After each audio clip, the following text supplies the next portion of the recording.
mars 2018, le CNPA défend devant le groupe de travail du Sénat dédié à la sécurité routière ses propositions pour renforcer la prévention en matière de sécurité routière et améliorer la sécurité des véhicules et des usagers de la route. Les professionnels ont travaillé étroitement avec les députés Stanislas Guerini et Françoise Dumas tout au long du second semestre 2018, dans le cadre de leur mission parlementaire pour renforcer l'accessibilité du permis de conduire.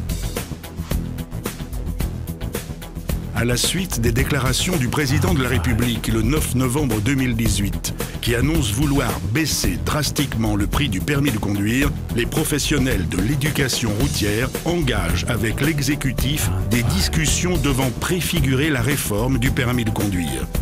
Cette annonce du président de la République a suscité de très vives réactions sur les terrains.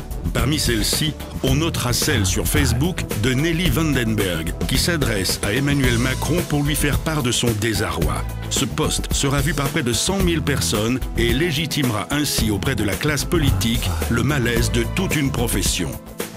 Début février 2019, face à des propositions qui tendent vers une libéralisation accrue de l'apprentissage de la conduite au profit des plateformes numériques, les professionnels se mobilisent massivement pour alerter l'opinion sur le projet de réforme et défendre leur modèle d'enseignement fondé sur la qualité de la formation, l'accompagnement sur mesure des élèves et la proximité. Une manifestation historique est organisée à Paris le 11 février. Les professionnels poursuivent leur mobilisation tout au long du premier trimestre 2019.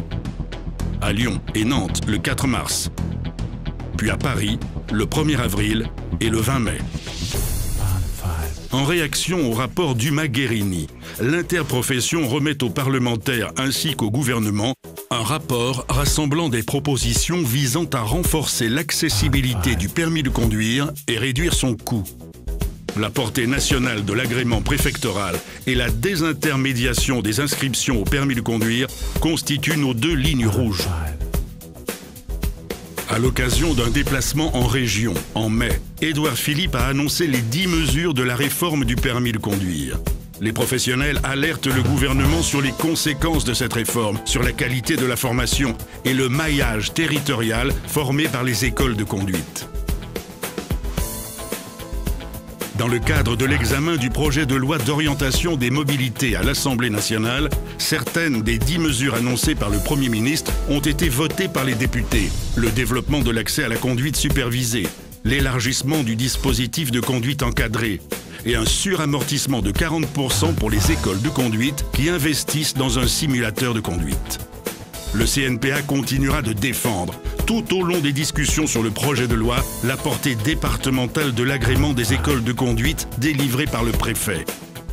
Il s'agit d'un enjeu majeur pour garantir un contrôle effectif de la profession par les services de l'État et mettre en avant l'intérêt pédagogique du local.